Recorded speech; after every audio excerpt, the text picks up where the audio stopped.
Hey! What is up, folks? Welcome back to the world's coldest podcast.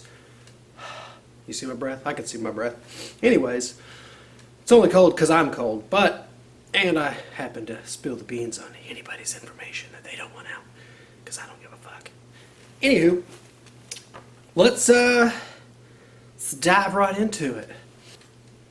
Well, this year was the hardest deer season I've ever experienced. It just was not a good time. The kids started off really strong.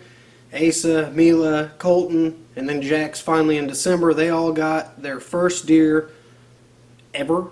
So that's exciting. But unfortunately, I had to keep grinding and grinding and grinding and grinding. And it was just one thing after another. October was a total bust, I do believe.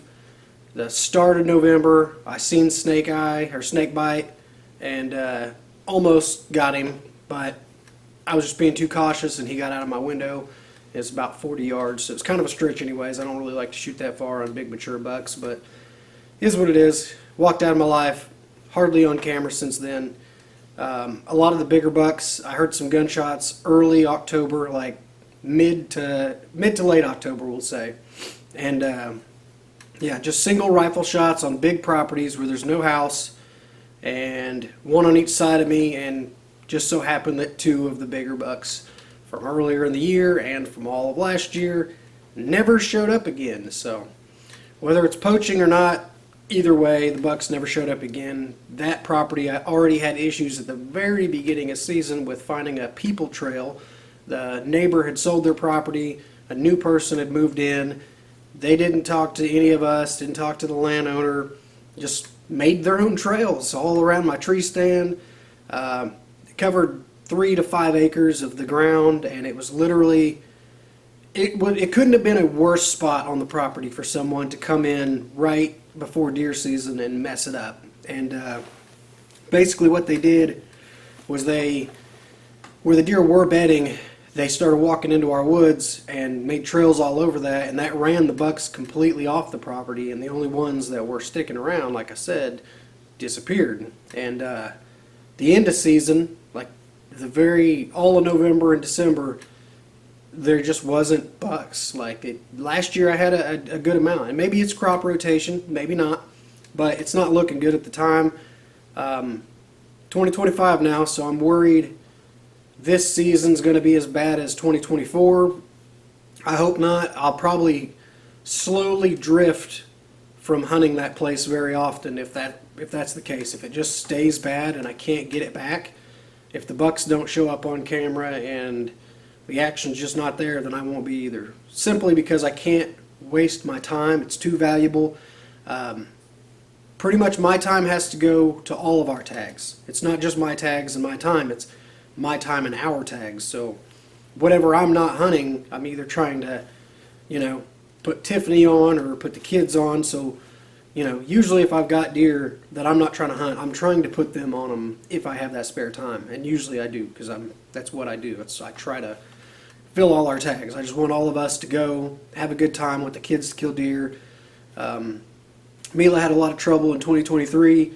In 2024, all the kids were getting to that point where they could hunt. The oldest decided she had, kind of preteen crap. They don't want to hunt anymore. But is what it is. The other 4 was all about it, so they all got ready, had a good season. Kept begging me to go doe hunting, but me and Mom was just trying to get our bucks and keep it fair for everybody, because that would have really sucked if another kid killed one and then the others are complaining that one killed 2 deer, and then meanwhile we haven't killed anything. So. Come gun season, though, I still hadn't pulled the trigger on anything. I hadn't let an arrow fly. I don't even think I'd drawn back at this point. I had a doe come in that was on the list. Tiffany gave me the green light that she wanted to see me take a deer, so I did. I finally put one down, perfect shot.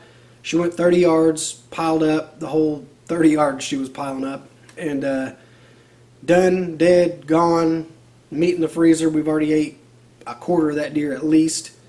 It was a good hunt, but after that, our season just didn't do it. It kept getting harder and harder. Backtrack just a little bit. We had a certain property where used to we had a problem with trail cameras getting stolen. I worked really hard to keep those people out of there, worked really hard to keep an eye on it, and had other people keep an eye on it, and they call me or message me if they see anybody there. Basically, we were confident we could hunt this place no problem, had permission and all that, but leaving a camera there, I didn't trust it. And it got to the point finally we're like, we need to know what's in there. Let's give it a shot again. So we put a camera in there. Right off the bat, we had, and it was later in the season. I mean, the kids had already, except for Jackson, already tagged out. So either late October, somewhere in November maybe. But so me and Tiffany set some stands. First day we sat there, we had 2 bucks come in to like 15, 20 yards in the gray light right in front of us. They kept looking at us. I could see them, she could see them, but we couldn't tell. We just knew they were big bucks, like they were big. But after going back, we hunted a few times, had no luck. We had to move down. There was a big, I thought it was a red oak, but I think it ended up being a black oak. But it was just attracting all these bucks to this one tree. So we moved down there, put a double set in that, or not in that tree, but in a tree 20 yards from it. And we had a buck work a doe, come right past us. Gave us a good show. She could have killed it tenfold, and it would have been not her biggest buck, because her buck last year was, or 2023 was decent for her first kill anyways. And it would have been her first bow kill, but we passed it, and this is the second one at that point that we'd passed. She'd passed, I should say. So yeah, we were pretty excited just to have the experience. She got to see a deer grunt, she got to see it chasing a doe, and how locked in it was, even when it seen us, and it bedded down and got back up, and it still followed that doe around. It just never left her. Our mistake was not hunting that stand for 2 or 3 days straight after that, just because there was a hot doe in the area. It gave us that ability, and we just didn't press it. We moved to another spot where we had bucks a little bigger than that one, and our season was just us being right behind the deer constantly. Like, our trail cameras would tell us one thing, we'd get in there, nothing. We'd go to a different spot because the trail cameras told us something, nothing. Or we just gamble and still nothing. Then we checked the trail cameras, and they almost always told us pretty much what we didn't want to find out, is that by leaving when we did, or stop hunting this spot and going to this spot, we just messed up. So it was one thing after another. Again, I passed, I think it was the 5th, maybe. It was the day we vote. So I went and voted right after, but I'd passed 2 nice bucks, one of them being probably 135 or better, thick, heavy 8-pointer. Had him at 30 yards broadside. He walked right through my opening and then went right down the trail. I didn't even try to stop him. I just put my bow down and filmed him walk away. Had 2 big bucks on my mind at the time. I probably won't be doing that anymore, solely because years and years have gone by where it's gotten worse and worse. I've got less places to hunt. And then these opportunities come where I pass really nice bucks, hoping either Tiffany or the kids, something, along those lines will happen, and I'm still aiming for my target bucks, and then the target bucks disappear. I don't end up with them, and I end up eating tag soup usually. So yeah, I passed it. It walked out of my life all through gun season. I don't think we've seen a buck worth putting a tag on for either of us in all of gun season. And then there was a bow season intermission between that and muzzleloader. I think I only went once or twice. No luck. Got back out. Muzzleloader again. We jumped right back into what the cameras were telling us. It was like every evening there was some bucks coming out. We sat there. No luck. I should say me mostly. Most of the season I was alone, which, I got to be thankful that Tiffany's willing to work as hard as she does for the kids and all that, and I work as hard as I can to do all the rest in between and pay the bills and stuff, but she keeps all this under wraps so that I can actually chase my passion after working 9 months straight, nearly every single day, just to try to pay for it all, which, if you didn't know, I work all through season 2. Not that I want to, but I work a little less because I just need enough to pay the bills. I don't need enough to pay the bills and be comfortable. I just need gas money to get to my next tree stand. But that's just the life I chose. Maybe it's not for everybody. I don't really care if anybody judges me at this point. They're all boneheads and losers who've done nothing with their lives, and don't try is the problem. I try. I want big things in life. I've got goals. Unfortunately, you kind of gotta have a lot of luck. We live in Indiana, so we don't have big game. We have deer, coyote, some waterfowl. It's really not that good unless you just know the right spot, know the right person, something. There's really not much here, let alone not much here to get people's attention. So the out west YouTubers, they've got it made. I don't care what anybody says. You kill a elk out there, tenfold the opportunities. You can look at my YouTube alone. My elk hunt has thousands more than any of my other videos. Like that's just all there is to it. And I've got piebald deer. I've killed a white squirrel, which is leucistic. I've killed piebald fox squirrel, gorgeous. Called him Cubone. That video, I think under 2,000 views. You know what I mean? So I've got cool things that have happened. Tons of waterfowl, tons of big deer, tons of deer in general, tons of youth hunts, a lot of firsts, turkey, literally anything and everything. Coyote, fox. If it exists around here, we hunt it. Fishing, turtle hunting, bow fishing, and they just don't get the views like the out west videos do. So that's one big reason why I finally committed when I was younger to go out west and do that. Was it couldn't just be a dream my whole life. It needed to be something, but just to have that possibility for something to finally catch someone's eye, and I start to have a little traction with this game. But it's just not the traction I need. I need more traction. I need to do more big out west hunts because that's what people want to subscribe to YouTube channels. They want to see finding big antlers or killing a big bull, or even antelope hunts probably get a decent amount.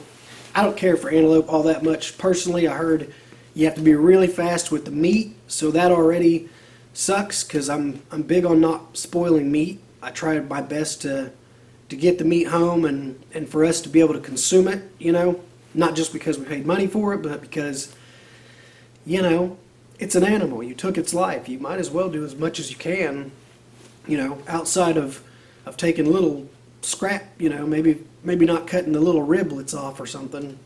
You got to leave something for the animals too, because a lot of people forget whatever scraps we don't take, the animals around are super ecstatic to find.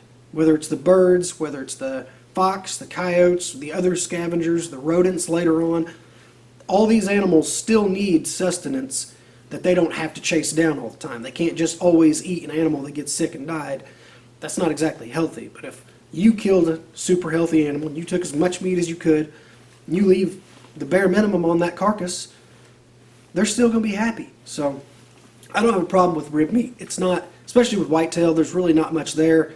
There's a lot more work than reward in that, and as far as the sustenance to give you the energy, you're going to burn more energy to get that off than you would ever from eating all of that.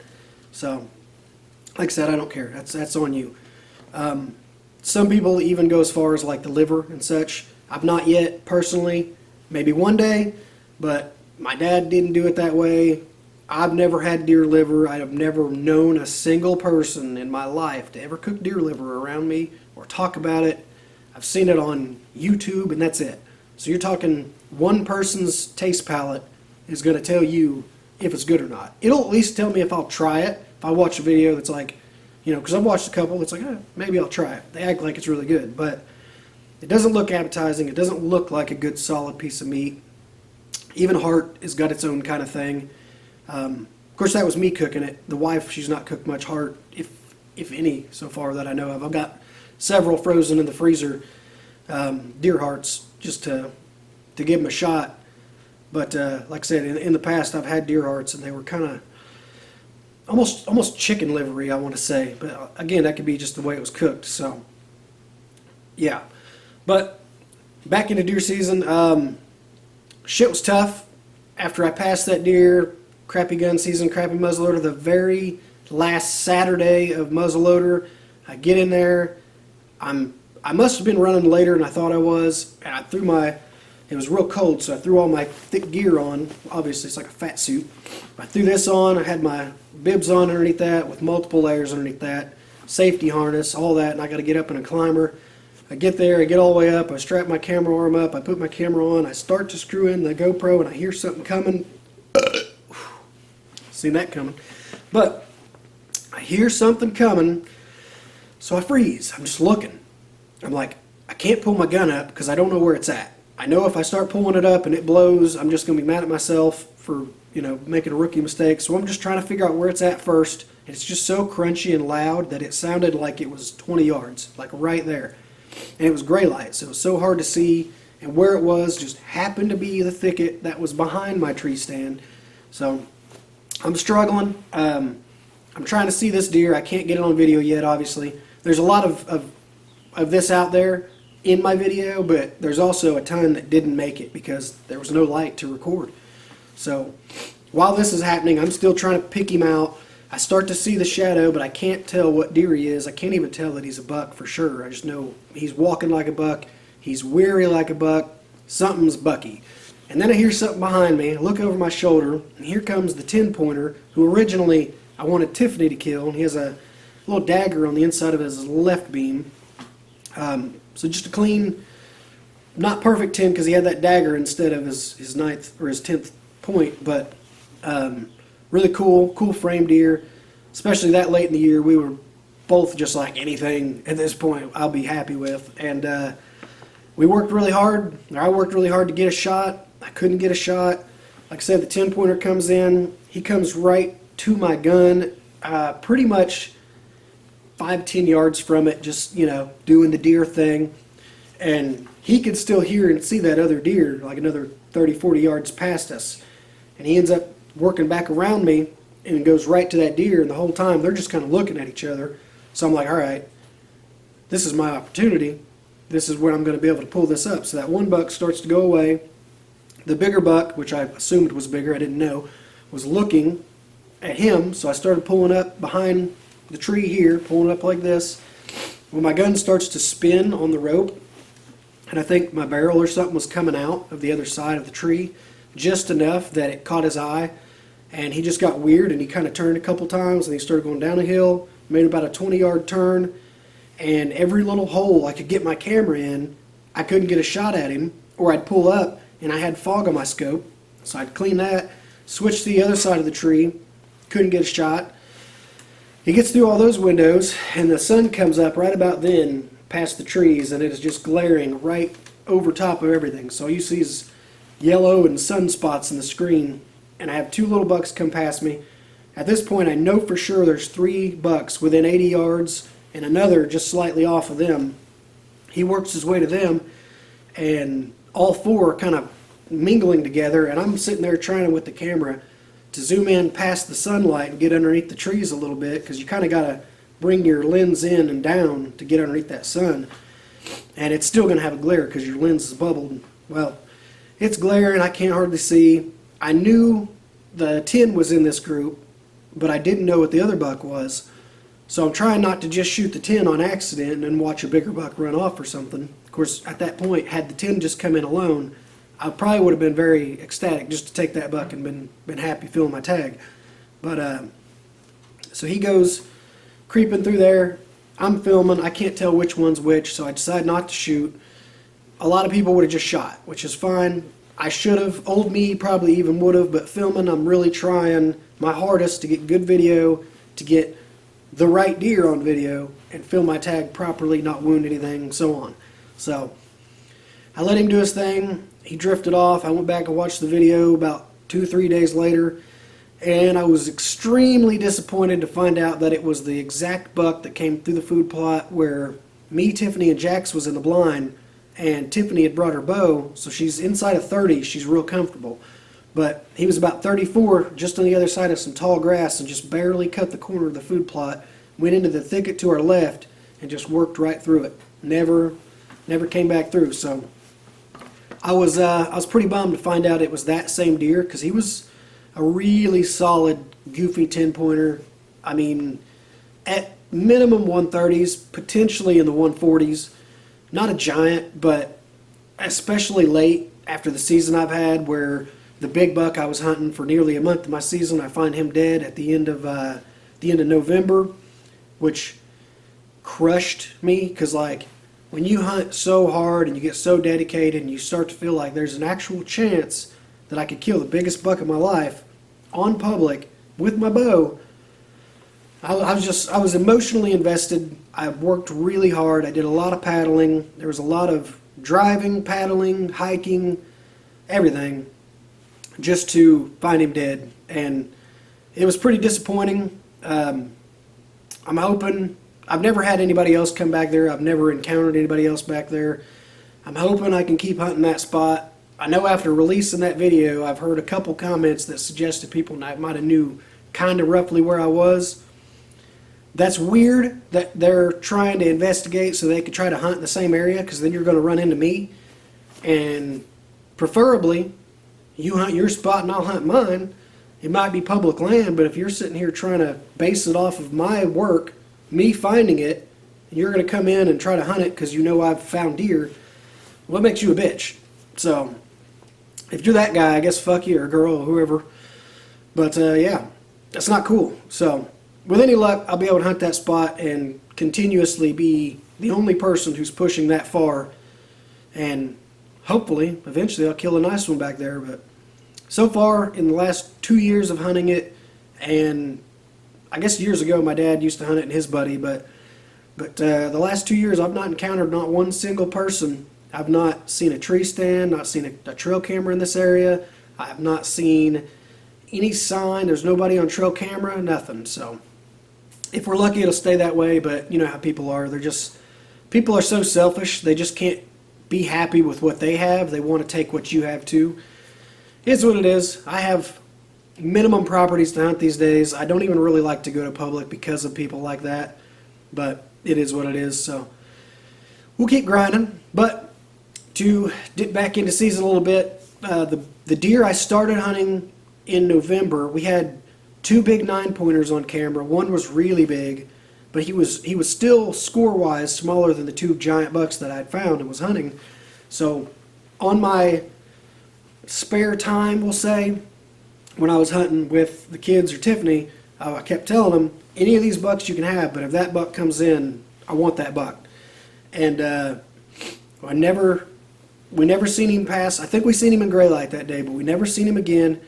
I got one video of him a couple weeks later in the evening. He daylighted, and he was coming out of the bedding, and he went on to another property. So I assumed he was still in the area until gun season. After that, there was nothing on camera as far as big bucks. There was no gun, no muzzleloader, all the way up to the end. And then I kept telling myself I need to stop and check those cameras there I think it was only there that last 2 weeks.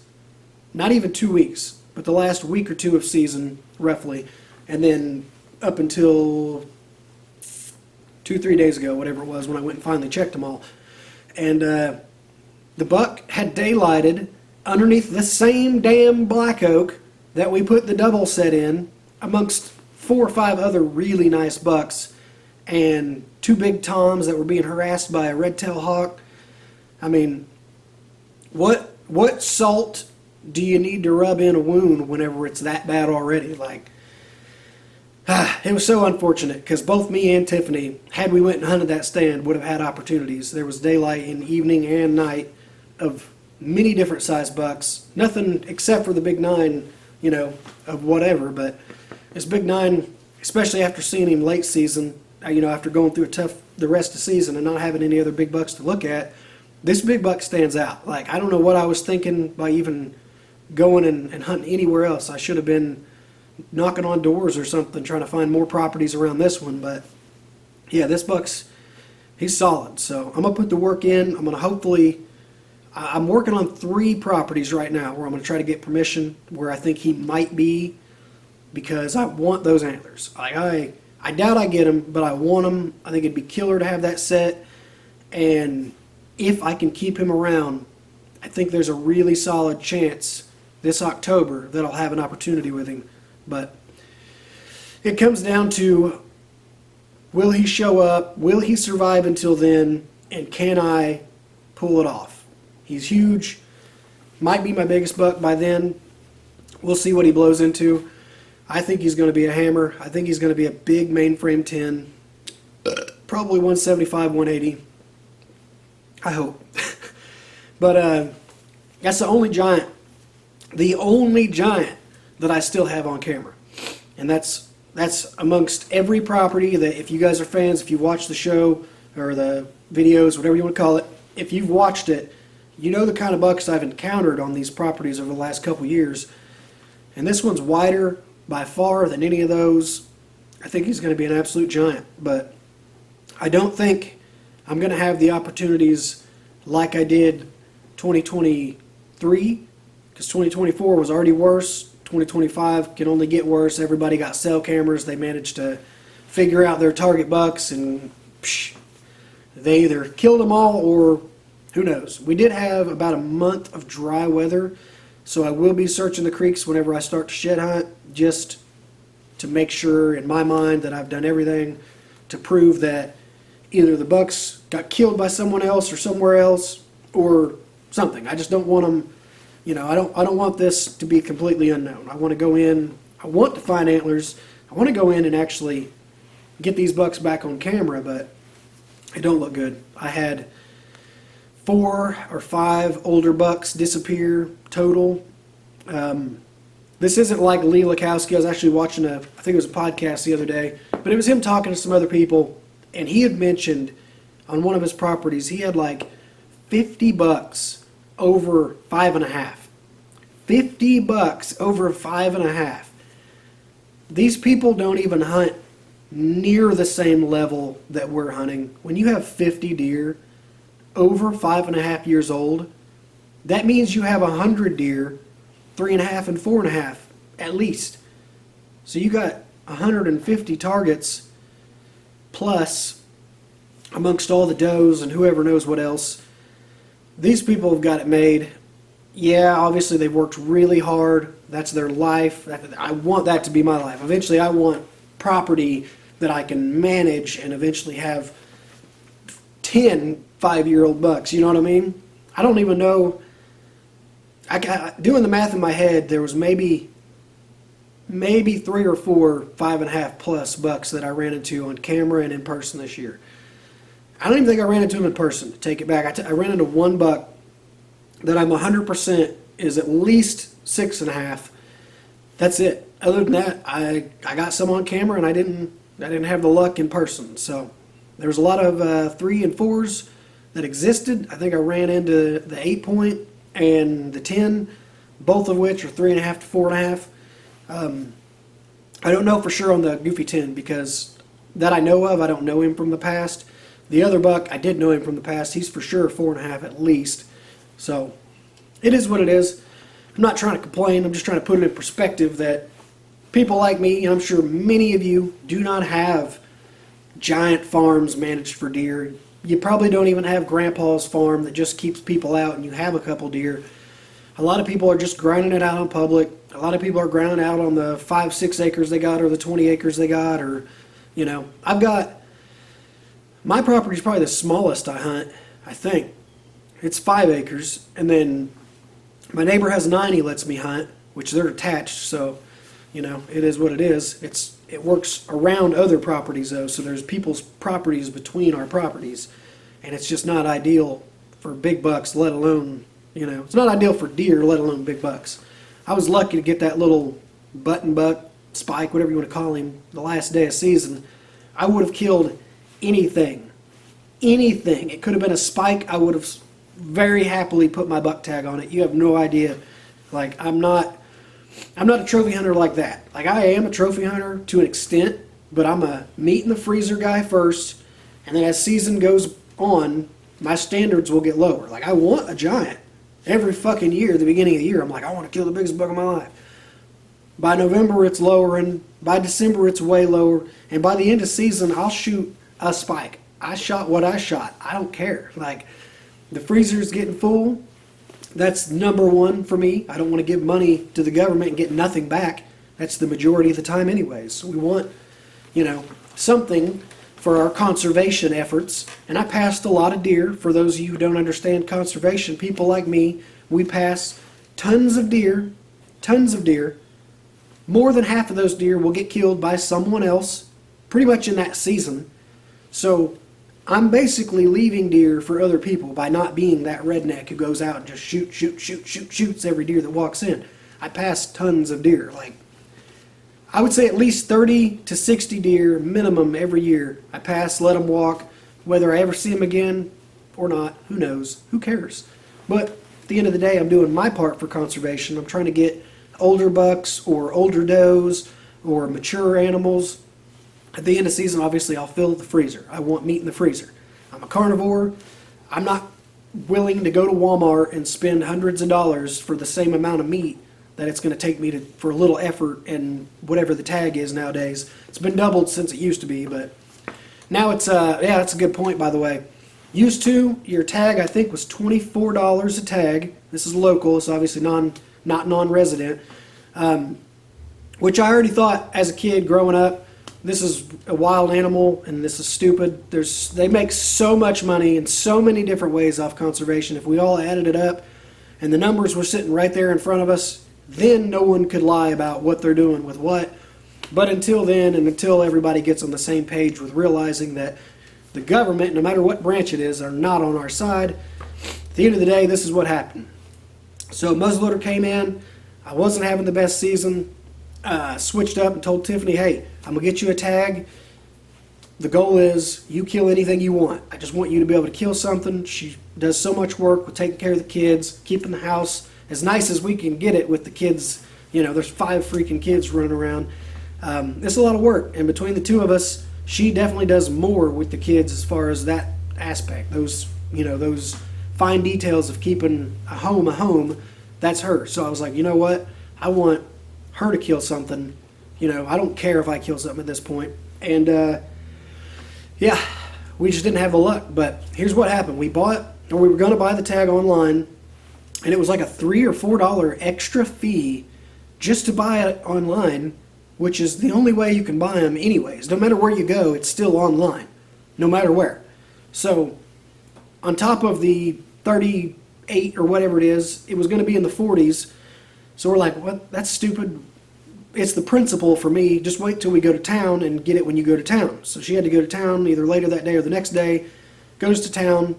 Still charges another fee. It's the tax is taxed. There's literally extra fees. And yeah, basically, didn't matter where you went. Now our deer tag costs this plus this, which if you have any standards, if you have any principles, if you have any common sense, it doesn't make sense. Some people were arguing, oh, it's worth that just to not have to do. No, it's not. To not have to, what? No, if it's online, it's this price, that's it. If they're subcontracting out who's running the money and they get a cut, well, that's a problem. Because now someone's getting a little bit of money, a little cut money on the side. Who is this person? Who is this company? Where's this money going? How many millions are they making just in our state alone off this little shit? So, yeah, it does piss me off. It's only a couple dollars per individual per tag to us, but that adds up. And I'm thinking, anthill, this is our entire fucking colony paying for this shit. Our entire colony is being fucked over by our own government.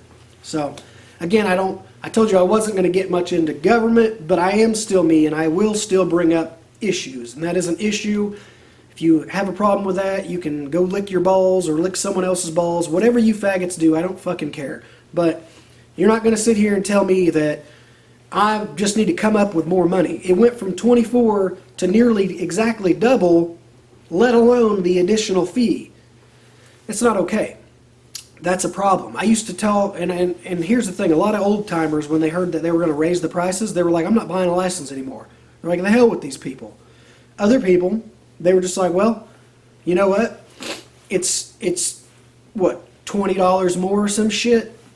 Some people are like, yeah, well, I'll do that. It helps this. No, it doesn't. No, show me where it helps. And I'll take you to several properties just locally. So that doesn't even count however many more they fuck up. Just the local ones within the 2 counties I hunt the most, where the governments came in and did their management, where they habitat manage and destroy the complete ecosystem for at least 2 to 3 years until it bounces back on its own, and then they come back in and do it again. Whether it's them coming in and brush hogging woods that used to be bedding and now turning it into a barren wasteland where hardly any deer are using, amongst other animals, or they come in and they'll flood an area, turn it into a waterfowl thing, fuck the whole rest of the ecosystem that used to be there, and start a new ecosystem, but then they'll fuck that up and have to do it again. And then that just keeps killing and rebuilding and killing and rebuilding. It's not allowing an ecosystem to grow and actually become something. It's stopping it, starting it over again with new things, new bugs, new whatever. And that's a problem because you're killing more than you're letting live. And that's the whole point of habitat management and conservation, is to have more, not less. Not to pretend you're doing more by destroying this. I've got trail cam history on one property. We'll just say just one, okay? I put cameras. There were bucks, there were does, there were coyotes, there were bobcats. There was literally anything and everything using this one valley between beds. The next year, I go in there and I'm like, man, that looks so open in there. What the hell? So I walked up there and there's nothing. They bush hogged the entire bedding. The entire bedding. All gone. I put cameras there anyways. For over, I think, a course of 2 months, I had cameras there. Not one single buck. Not even a little one. There was at least a dozen does the year before. I think there was a doe and 2 fawns. So they came in and did their management and ran the wildlife out. So it's up to you. You can literally go through the rest of life as blind as you want and pretend that they're actually doing good because they love you, or you can see the reality is that not one fucking fraction of this government really cares about any of us. It's about revenue, it's about control, it's about being in charge, and that's how they look at you. When they interact with you, they can be as shitty as they want, and they're going to boss you around and tell you to do this and that and expect you just to do it. And if you turn around and did the same thing to them, say they came up, checked your vehicle, blah, blah, blah, went over everything, but you're good. So you go over to their vehicle and you start looking at it and you go, yep, no, your tags are expired. You know what I mean? If you start idealing them, they're going to be like, what are you doing? And they're going to get real pissy. They're going to get real shitty. They're going to treat you like shit. And you're like, I'm just doing what you're doing, making sure that you're fully in compliance with all the laws. Usually they're not. And watch how pissy they get. That's the government and their little crybaby assholes, their little green jacket jackasses who walk around and act entitled. And I'm not saying all of them, because I have met maybe 2 conservation officers in my 33 years of life as an avid outdoorsman who was actually nice, decent people. One guy, which, here's the crazy part. We'll say there's 3 guys, okay? The 2 guys are the 2 guys I'm talking about, 2 nice guys. I've talked to these people. They were cool. They were awesome. So I was like, hey, what do you know about snagging Asian carp? Since they're invasive and they want them out, how does that go? And they're like, well, they're invasive, so any way you can get them out, do it. And both the first 2 guys said this. The third guy, I was like, all right, so these invasive carp, blah, blah, blah, same thing. He's like, well, it's still snagging, so we'd still have to ticket you, blah, blah, blah. And I'm just like, so 2 out of 3 tells me I can do it, but the third one tells me he would write me a ticket, which would inconvenience me, cost me money, cost me time to go make that money, cost me time to go get that paid whichever county it might be in, if it's in, a further county or a closer county. But you then got to inconvenience yourself to either go fight it or pay for it when 2 others said you could. What happens if one of those say you can, they leave, and the other one happens to stop by and tickets you? You better have video proof, or else this little fucking bitch is fucking your life up. So that's just how it is. It's fucked. We've got to do something, because we all love conservation, or else we wouldn't even be watching my channel right now. Most likely, I don't think I have very many people on here just to hate. I think for the most part, this is a hunting channel. For the most part, these people are people that watch my hunting channel, so maybe they want to see what I got to say, or maybe you want to see me bitch about whatever. But at the end of the day, we love conservation. So what sense does it make to have these people who are shitty with us, who are doing conservation correct? I'm not out here ticketing people. I'm not out here slaughtering animals. I'm not out here treating people like shit. If I see a problem, I'm like, hey man, don't do that. That's illegal. if I see a problem that's a problem, I'm like, hey, don't do that, you fucking asshole. Most of the time, when you just confront somebody, they just won't. But if it's that big of a deal and you got to turn them in, then turn them in, I guess. If it's a big deal. I'm not talking about somebody catches like a fish a quarter inch over or a quarter inch under a limit or something. You know what I mean? Like something that's minute and doesn't really matter, doesn't need to be pressed and make somebody into a criminal over shit like that. But obviously as a community we have to come together, work these things out. It's really hard on social media because the way I look at social media, the smart, intelligent people for the most part are not taking place with any of this shit happening on social media. They're oblivious to it because they're out living their actual lives. They're working, they're being sportsmen, whatever. Most of them aren't doing YouTube and Facebook and other social medias. They aren't doing that shit. Most of these people are out actually living, farming, hunting correctly, whatever. So we've got to get on board in a better way than hoping that the people on social media are going to be on the same track. A lot of these people aren't real hunters. The dudes that are bragging about wearing Sitka gear and paying thousands of dollars for extra dumb shit, like paying $500 for an ozonics and shit like that, that's not a hunter to me. Like if you're paying more, that means you're not a hunter. Because the whole idea of hunting is to pay less and live off the land, as opposed to paying more and having less. But I don't think they get that. I think they get too much tied into the trophy aspect or something along those lines. They want the social media attention. There's a lot of those guys. They don't care about the meat. They will kill a deer, post it, donate all the meat, not because they're good people, but because they don't want it. Because they killed it and they don't want it and they don't want to be responsible for the legal properties of wasting game. Because if you waste game in this state, you're in trouble. That's how they look at it, at least if you purposely waste game. So these people kill a deer, knowing they take a life, knowing they don't want to eat that, they just give it away. Now, I don't know these processors and shit. I don't know that this meat goes to good people. I don't know that. I've never known anybody in my life to receive donated meat from any processor or any DNR officials or anything like that. I've given away a dozen deer at least in my life, and that may not sound like a lot, but a dozen deer from somebody who's completely poor. I don't have my own business that's just booming and I've got all this money and new trucks and cars and a fancy house and all that. We're on a normal level, a complete fucking regular level with life, getting to do what I love based off the jobs that I've specifically worked on my entire life. 17 years I've worked one profession just so I can use that as my bill payer. And obviously, buying clothes and shoes and whatever else kids need more than we. But we'll sacrifice. That's the thing. Like as an adult, you'll sacrifice for your kids to have a little bit more. My kids are good. They're solid. They've got everything they need. They got everything they want. They're not getting phones and they're not getting tablets. If you're doing that, you need to work on yourself. Stop having excuses for why you allow it. Stop.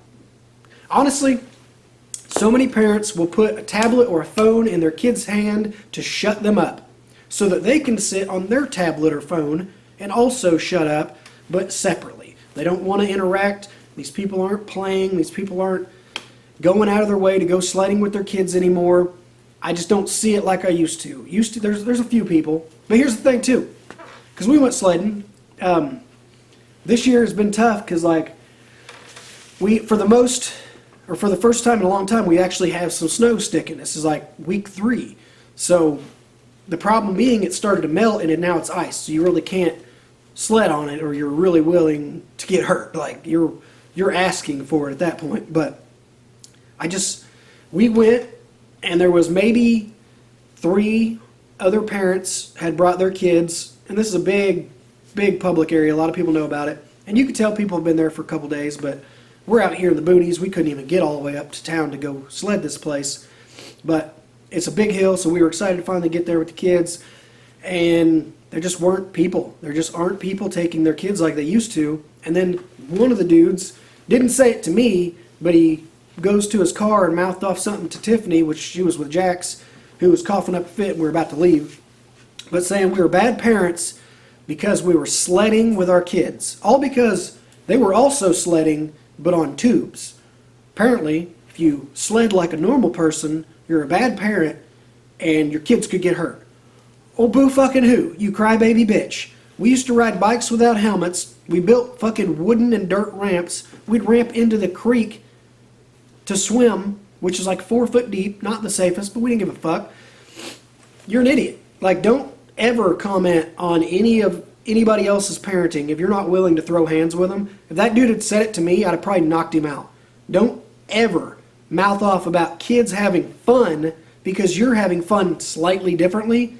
Your kid being this high off the ground versus my kid being flush with the ground says you're an idiot. You hit one bump wrong and your kid's going 4 feet in the air. So who's the bad parent?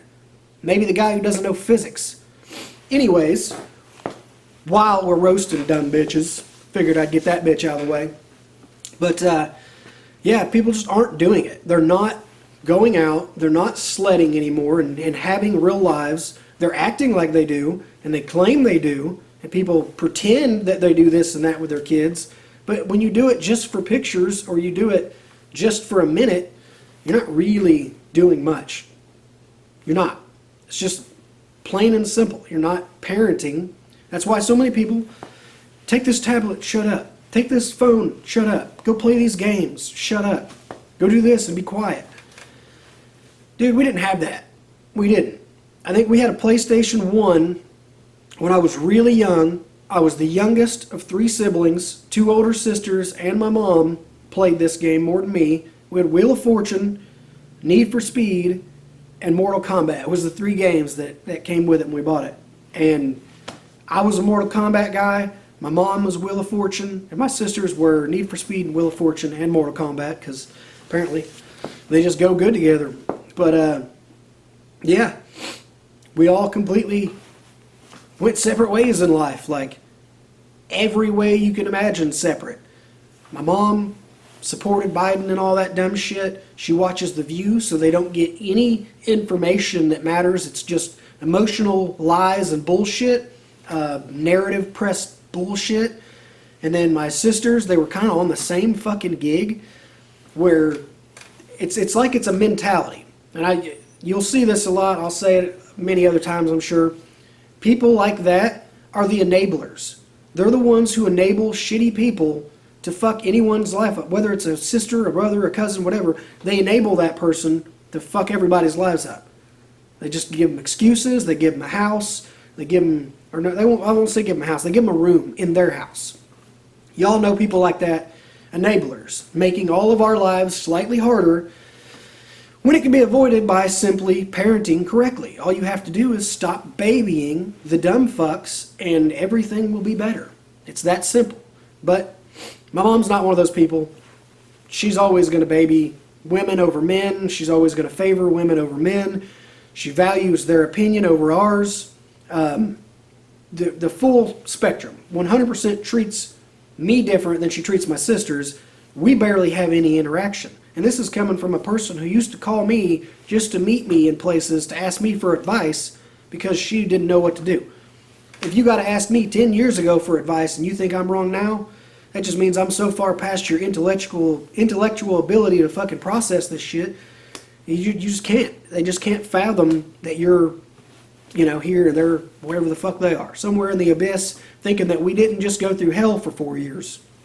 But we did. I know, because as much money as I made, and I made it a point to work almost every single day until deer season.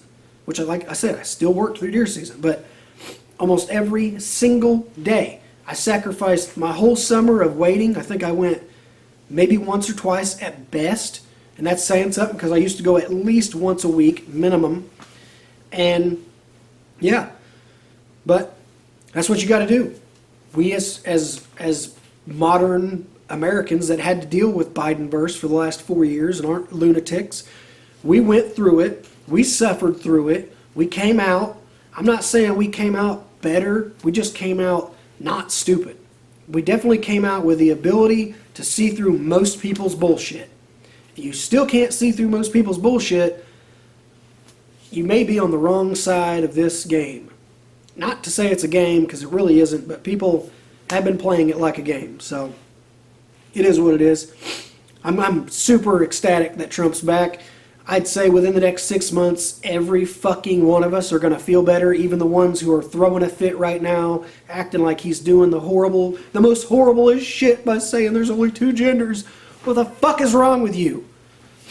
You could be a medical condition and be both genders, but you're a medical you're a flaw. You're not a real regular person. You're not a male or a female. You're a fucking... You're a gross display of what modern bullshit is. Of all the vaccines they force on us, all the bullshit food, all the dyes, all the pop, even in our own water is completely corrupted. That's how they spread COVID. So why do you think we're anywhere near those? We're completely different people. A lot of those people are jabbed, okay, as they call it.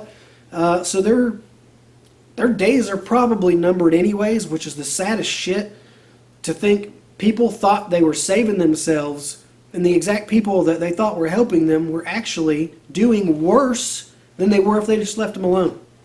If we would have all not did anything with this stupid pandemic shit, not wore the masks like idiots, who I made fun of the entire time, if I was walking through Walmart, a sea of masks, my ass was walking through there like this.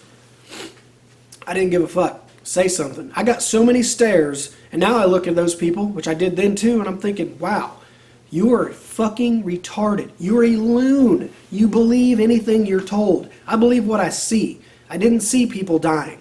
I didn't see anyone dying. I didn't see people dropping like flies. I didn't see people getting sick like a motherfucker. There was definitely nothing suggestive over anything actually bad happening, other than politics. But they put it in our water. They made people mucusy. They threw them on a ventilator and they killed them. My great uncle was one of them. He was on his third row of cancer. He had beat it twice. On his third one, it killed him, and they called it COVID. Scared the shit out of my dad, because he's like, how did he survive two and then get on the third one, die of COVID? I mean, he didn't die of COVID, bro. He didn't die of COVID. This man was like 6'6", fucking skinny, didn't just go around fucking eating fast food and shit. He was super poor, so he lived pretty low on the scale as far as like what you would do to your body. He wasn't, I don't think he was a smoker, any of that shit. Honestly, I think his cancers, I think they were derived from his fucking cats, from having cats in the house and then pissing or something. Because he was alone his whole life. He didn't have family and shit live with him, so he had cats or dogs, and mostly it was cats. So it was either what the cats had or was bringing in as far as ammonia or whatever, and he's breathing it, or sleeping with those cats, because I'm sure, I don't know this, but I'm sure he was, willing to just let them sleep in his bed and shit with him. It's just not a healthy environment, on top of the fact that our food is definitely cancerous. Like 100%, nearly everything from food to non-food products has been known to cause cancer in the state of California. Why is it only California? It's been known to cause cancer in California. That means it causes cancer. It means all that shit causes cancer. In every state. It doesn't fucking matter where you are. That's just the people that happen to bitch about it. We're in California. So we need to get back on track. We need to eat healthy, people. We need to start acting like human beings. Understand, hey, we are literally just another species on this planet. Let's start to take care of the planet, and let's take care of each other properly. Whether that's hanging horrible people, as we should, or it's taking shitty people and beating their ass, as we should, and stop slapping them on the wrist, or just eating it better. Like, they're trying to ban red dye 3 when they need to ban red dye 40. You know what I mean? And then I believe the yellow dyes are also a problem. I don't know every aspect of everything that causes cancer, but I know there are plenty of people who do, and all we got to do is start working together. We've seen how fast the internet can go, that's bullshit, and start throwing out facts, and then they got to bury it real quick. Oh, never mind. You've seen them do it. We all seen them do it. They were doing it with COVID the whole time. There was just enough people to fucking fall for it, and just enough people who didn't.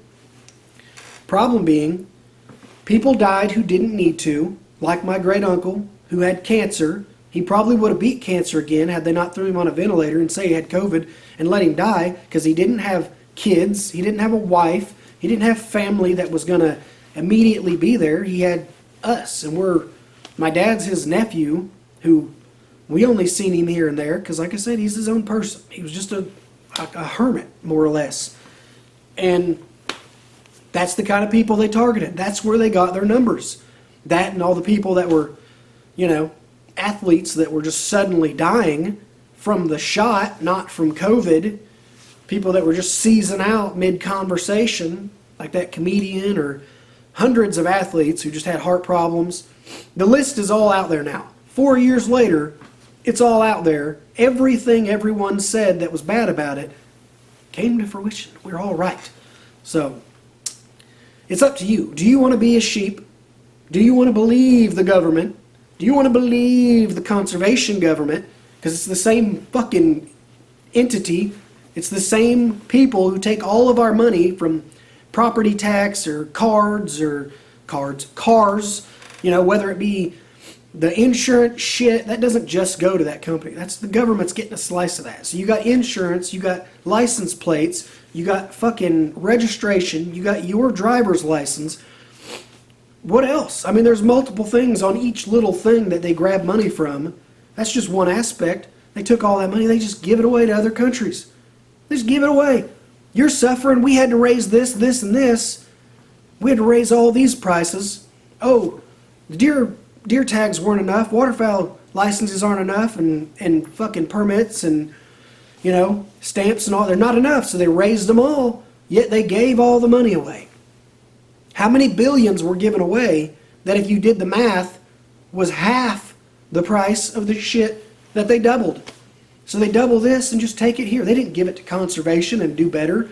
They bought one property, and that's what people are running with lately. Ever since there's been a fight, there's been a bit of a resistance back where people are starting to go, hey, wait a minute, these guys are kind of fucked up. Or, hey, wait a minute, this guy's got a point. He's talking about this. And I see it a lot because every time I see one, I'm like, he's got a point, and I'll jump in there so that we can amplify it. Because the more people that are agreeing with each other, the better off we're going to be in the long run. We're going to get our conservation to a point where it's conservation and not tyranny. Because tyranny is all we got right now. This is not a government of fucking happy-go-lucky people who just love America, and Americans, they fucking hate us. They've treated us like shit since the get-go. But all this money that they're dipping out, you can even go to a boat, right? So you got to register your boat. You got to put fucking numbers on your boat. You got to put numbers and a license plate on your fucking trailer. So like they get you with your trailer, your boat, your driver's license, your boat tag, your fucking sticker, amongst gas and everything else you got to pay anyways. You got to pay all these things just to be free. I'm free to go buy a boat, but I'm not free to go put it on the lake, which is a dammed up creek. They dammed it up. They caused that, and then they claim they take care of it. I could take you to any cove. Any cove. Name one. I will take you there. We will fill up multiple trash bags of trash. Garbage, whether it's shoes, cups, cans, sunglasses, floaties, flip-flops. The list goes on. Every single cove. And I'm not being at all exaggerating that. I'm not exaggerating that whatsoever. Every single cove we go to will fill up at least one trash bag. There's no lake enhancement. They're not going out there and doing little cleanup parties. They're not going out there and making things better, okay? The government has told you they do this and that, and they don't. All they do is write tickets, claim they're doing this and that for the better of this or that, and you just don't know because you're not a biologist. You know our biologists are dumbasses. They're not somebody who puts in the kind of time we do where we see on multiple properties how the animals are actually interacting or if the animals are even there. They're not running trail cameras. They're not doing anything in the wild to teach them anything about what's going on in the wild. They're getting a list of numbers, whether it's a kill report or not, and they're going, this is what needs to be done, this is what we think's going on, this is how you do it, and then ultimately they fuck it up, and then the next few years they got to backtrack and say this and that to divert your fucking thought process from going, but you told me this back then. Like, all right, I don't know this for a fact because I was pretty young. My dad, back when there was 2 tags in Indiana, there was a buck tag for a bow and a buck tag for gun, so you could use them like that. Well, they're like, we're going to do a stop to, or we're going to put a stop to 2 tags, and we're going to make it so you can only get 1 buck tag, but after 5 years, they were going to flip it back because they were getting the deer numbers up. Well, the deer numbers were up, okay, they were just fine. I actually think there might have been more deer back then than there are now, so that's just falsified information where they're acting like they know better, because it went from we could kill 8 does per county, which at least in my county, there was other counties that I hunted that were up there. Some of them are 4, some of them are 3. None of them were below 2 back then. Now, the majority are just 2. So when you're telling me we had that many deer, now we have this many deer, we'll never see 2 tags again, not unless you have a reduction zone. I used to have a couple spots I could hunt reduction with a buddy. I no longer even really associate with those people, so I'm working more towards finding new ground. So far I found 2 pieces of reduction. Not that it's too late. I think, well, we still got like 8 days. I could still hunt and go kill something, but financially I'm not worried about it. I'm not worried about paying more money, more gas, that's more time, just to go try to kill a doe and then try to kill a buck. I'm just going to wait. I'm going to get all my shit together. Next year I know where I can go. I can either start it off in September, or I can wait till I tag out and try it then. But either way, that's the only way to get another buck here, unless you have one of the draw hunts where you put in the summer. Yeah, I think you already have to have a deer license to do so. You might get drawn, you might not, and you might see deer, you might not. These places are so hit and miss. I see such big deer killed in these places, but I've been in a bunch of them, and dude, I've not hardly seen deer, let alone been able to kill deer. So it is what it is. Like I said, they put a stop to it like 5 years after they were supposed to go back to 2 bucks. Like I said, I don't know 100% if that's a fact. That's just what Dad always told me they said they were doing. He said then they never did. Obviously, we know that because they never did. They never went back to an archery and a gun tag, which would be really cool, but, you know, I don't think it's going to make a difference. I really don't. Doing the math myself, I don't think that many people are going to go in and just put a hurting on them. I don't think it's going to knock the herd down. I don't think that many people are still going to be able to kill 2 nice bucks. They might. I mean, people might kill a couple spikes, but big whoop. How many died of EHD? How many? It's up there, dude. Like hundreds of thousands. So, is what it is. But I'd say we're about done. I think my battery's about to die. So, I didn't even want to talk this long, but figured I'd get over my deer season, give you a little chunk of what happened. It just happened to get back into government because I hate those motherfuckers. They do such a shitty job. Fucking all our lives up is the only thing they do good. So, whether you think I'm just bitching or you think I got a point, thanks for watching. See y'all on the next one. I am freezing my ass off, so I'm going to put this up and go warm up. I got some work to do, a little airbrushing to do, and yeah, we'll edit this up and we'll get it out there for you later today. Thanks for watching.